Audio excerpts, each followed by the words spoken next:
I'm Dr. Sam Mann, and this is Beyond Conventional Medical Thinking. The discussion today is follow-up to the previous podcast about the mystery of the mind-body connection in hypertension. So the last time we discussed that in most patients with hypertension, it is not a mind-body disorder, and that research failed to prove that the anger and anxiety we experience cause hypertension or that relaxation techniques have a significant effect in treating it. This time we're going to talk about the forms of hypertension where we can suspect a mind-body connection. As we said last time, most people with hypertension, it's driven by mechanisms related to the kidneys and treated successfully with medications that target the kidneys. So now we're talking about the other patients, the patients where there are clues that no one was noticing that were different. So, for example, young adults shouldn't have significant hypertension. When they do, we look for a cause. We usually don't find one. Why do they have it? Another clue is severe hypertension. And studies show that the more severe the hypertension, the greater the increase in sympathetic nervous system tone. But nobody explained, well, why? Resistant hypertension that doesn't respond to medications that target the kidneys. And we have to think of another mechanism, and that's where sympathetic nervous system comes in there also. Malignant essential hypertension, very severe hypertension that often leads to strokes, kidney failure, death before the age of 40 or 50. This is the most severe form of hypertension. We'll talk about that. We look for a cause, we don't often find one. And finally, paroxysmal hypertension, people who get episodes of sudden severe blood pressure elevation out of nowhere that lasts for hours. Nobody knew the cause. Nobody knew how to prevent them. And we'll talk about that. So again, the major question is, all right, it's driven by the sympathetic nervous system. Well, what's driving the sympathetic nervous system? And that's what we're going to talk about. And again, my teachers were my patients and paying attention to what they were telling me. Interesting, the first thing that I ever noticed was decades ago when I had no psychological thoughts or insights. And when I was a medical resident working in the ICU, and I noticed patients with malignant hypertension, the most severe form, uncontrollable and fatal before the age of 50 in many of them. And I had noticed that the patients who I saw there, and they were mostly Black patients because malignant hypertension is predominantly seen in a Black population. And these were patients who did not have the greatest childhood or life. Things were rough. And what I noticed is that almost every single one was one of the nicest people you could hope to meet. And I thought that was very hard to understand. And it was only 20 years later that I found the answer to that puzzle. But I want to talk first about an uncommon hypertensive condition called paroxysmal hypertension.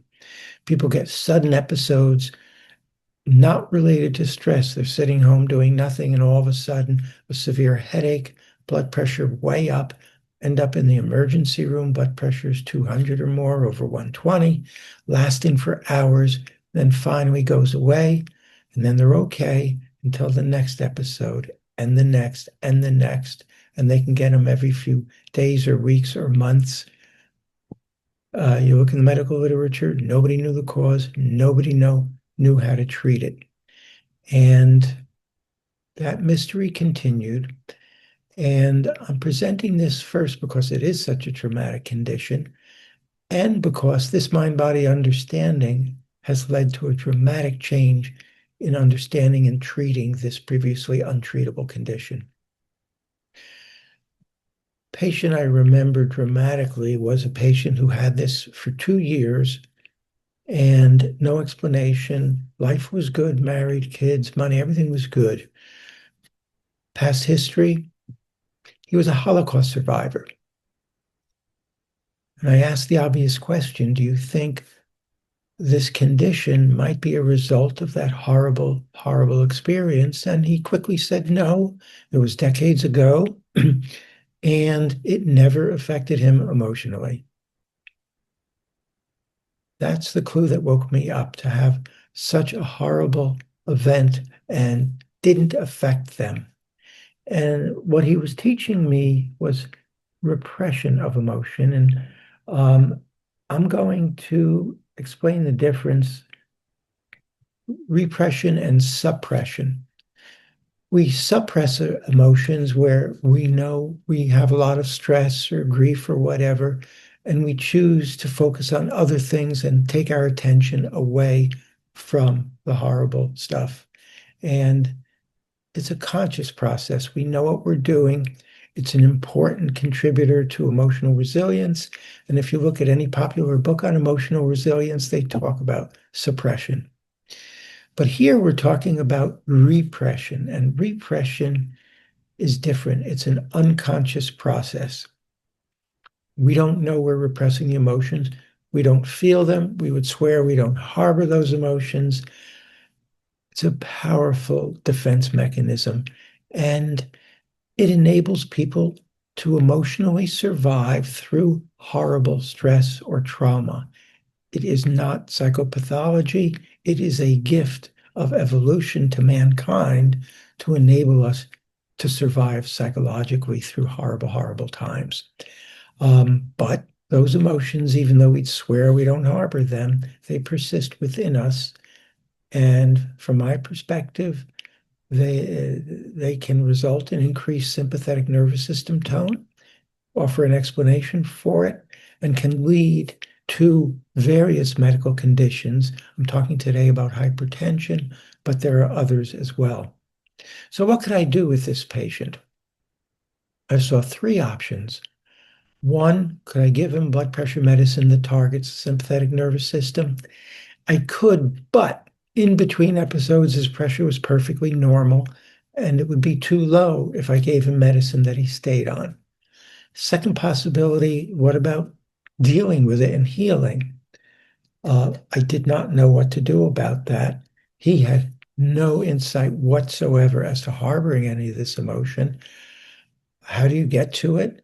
Um, I can't send him to a psychologist because he would not have any willingness. He doesn't have any emotion to deal with that he's aware of.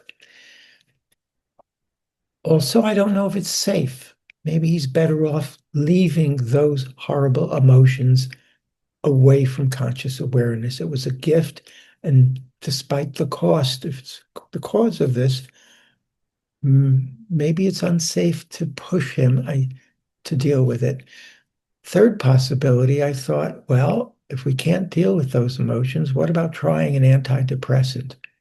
And this would be what we call an N of one experiment. There's nothing in the literature about antidepressants and paroxysmal hypertension, but why don't we give it a try? He's not doing well.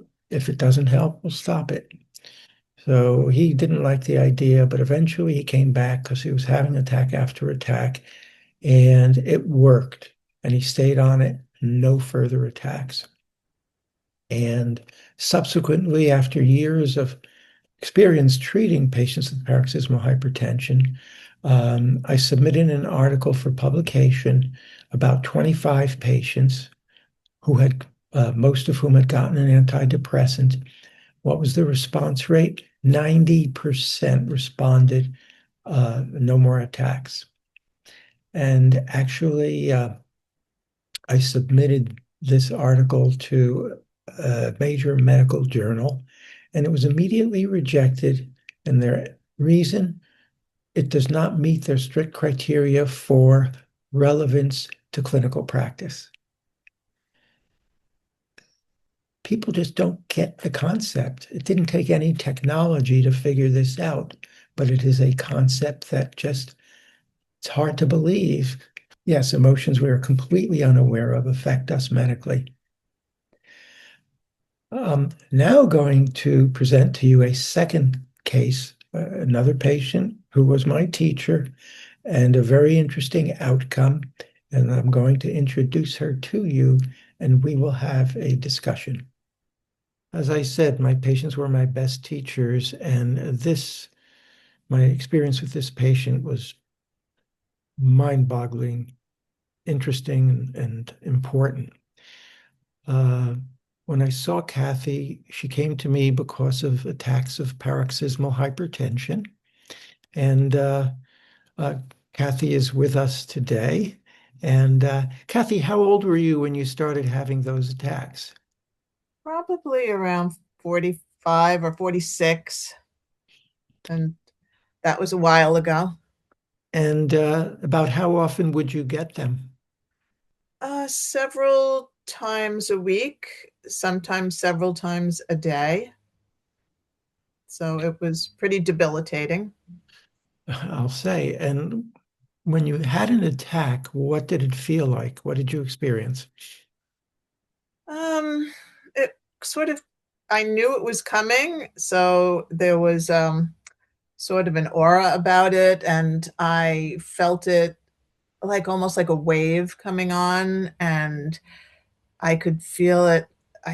I would feel it in my stomach, like an anxiety, and sometimes it made me feel nauseous or kind of uneasy.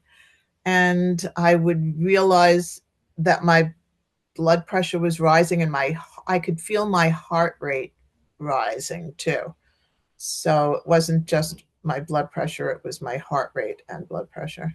Right. And in many patients with this, the heart rate does go up with the attack, and in some it doesn't. Mhm. And you would often end up in the emergency room. Quite often, I would end up in the emergency room. I would always try to ride it out because it would pass at some point, sometimes hours later. Sometimes I couldn't. It got me so upset and so anxiety ridden because my heart rate was fast, and my I knew my blood pressure was high, and I would go to the emergency room, and they would see that my blood pressure was very high, and they would give me something to lower it. Sometimes I don't remember the name of the medication, but I was often given like a rescue kind of medication for very high blood pressure. And I was hospitalized a few times for it overnight, several days. And many emergency room visits? Many, Many. yes. And this went on for 5 years, and the attacks would come at random times. You never knew when it was going to happen. Never knew. Nope. Yeah. Random. So, Often at night, though. Often at night, probably 60% of the time at night. mhm. And so you had a lot of scans and blood work and everything, and they had no answer for you. And as I've said before, the paroxysmal hypertension, any doctor will think this is an adrenaline secreting tumor, and they'll look for that, and they find that tumor in 1% of patients. The other 99% had remained a total mystery that nobody knew how to treat or prevent. So, given the understanding that I had, I started asking questions in terms of current stress, which wasn't bad, childhood, and nothing stood out there. And in fact, there was nothing in her history that stood out except a divorce. And there are so many divorces.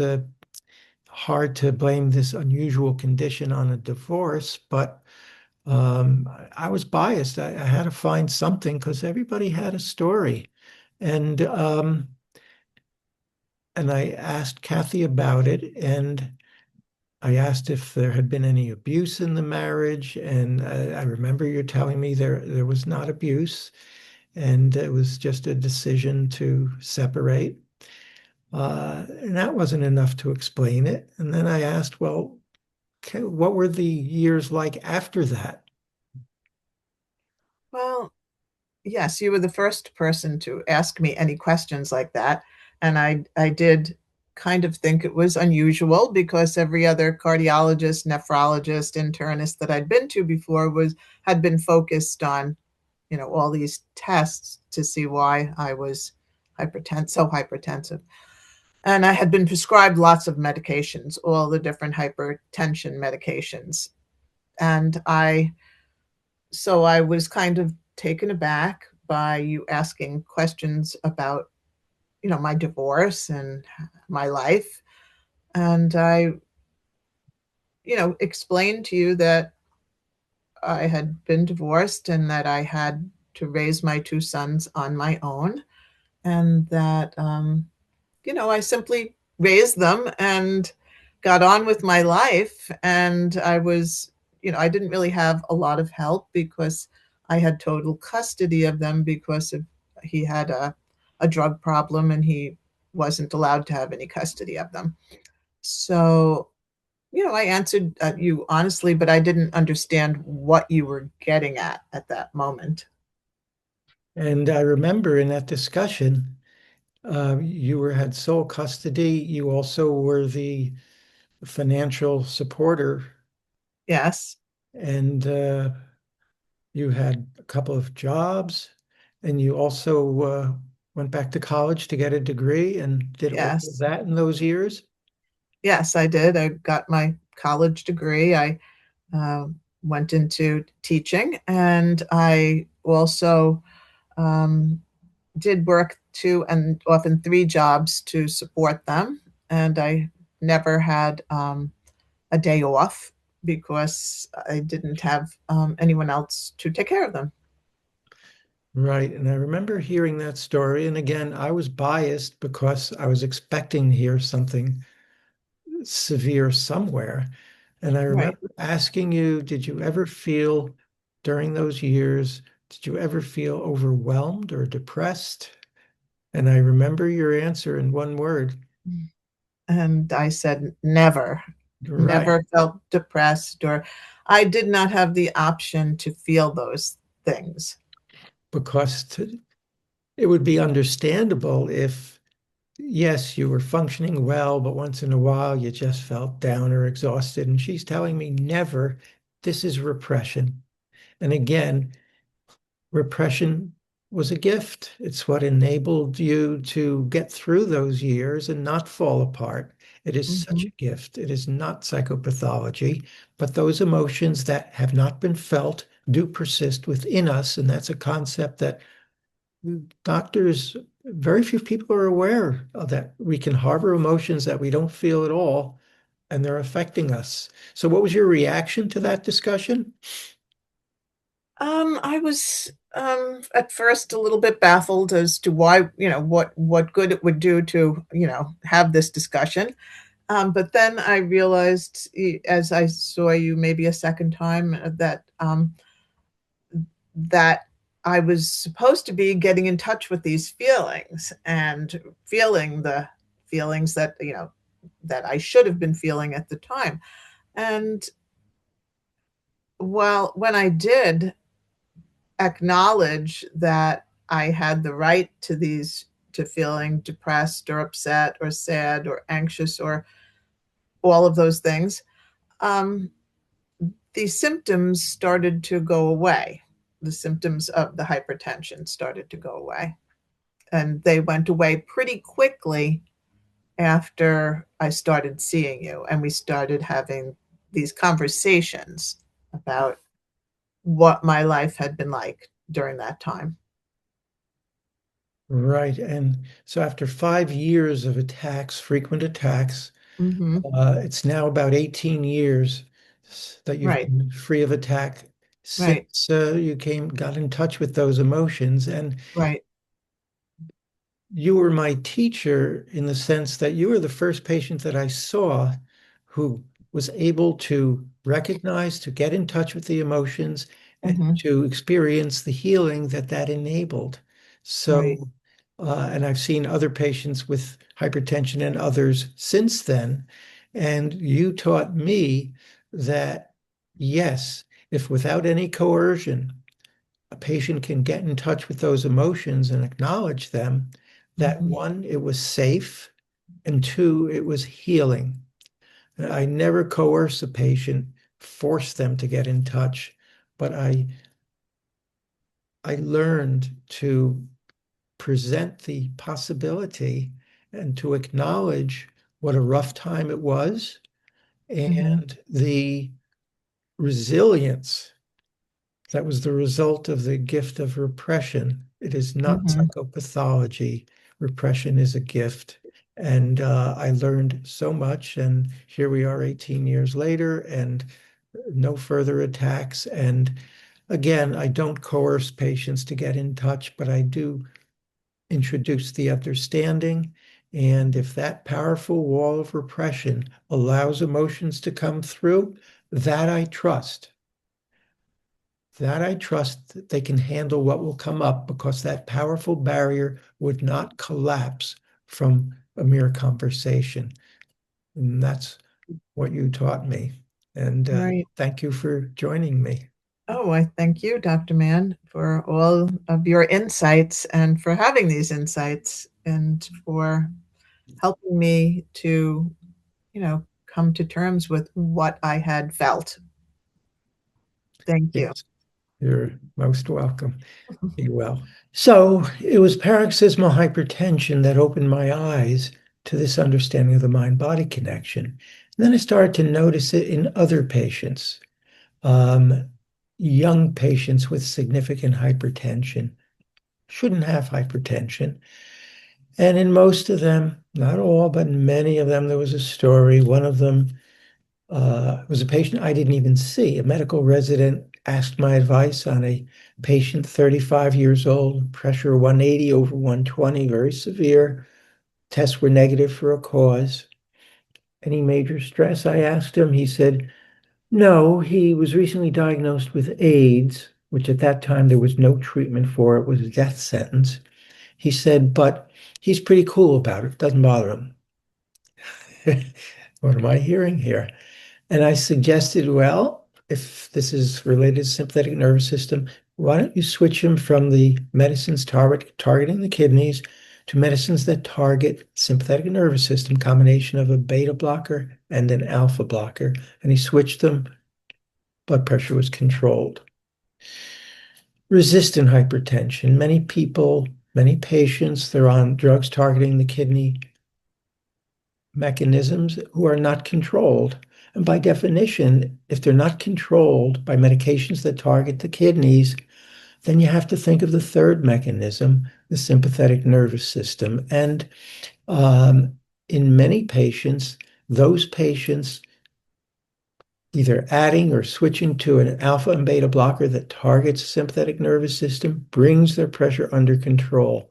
And amazingly, in the 2025 hypertension treatment guidelines, they do not even discuss this combination of an alpha beta blocker and barely have any discussion about the sympathetic nervous system. It's just missing from this 50-page long document.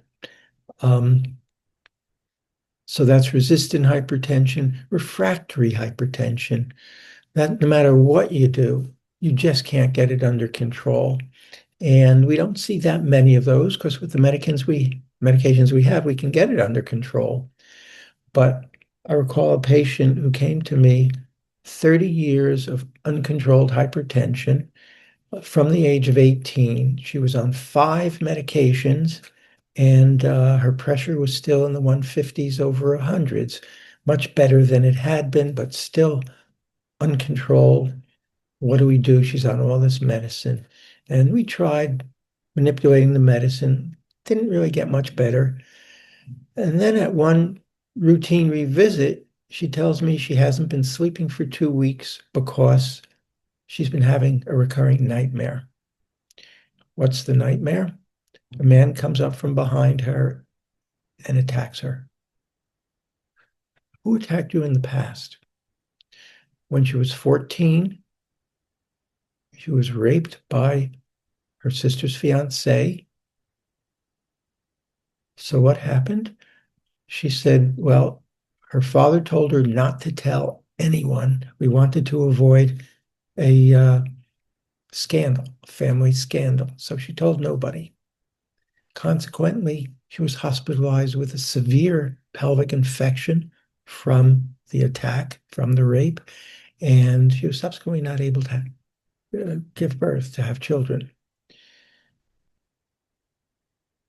This is the first time she had ever mentioned this to anyone.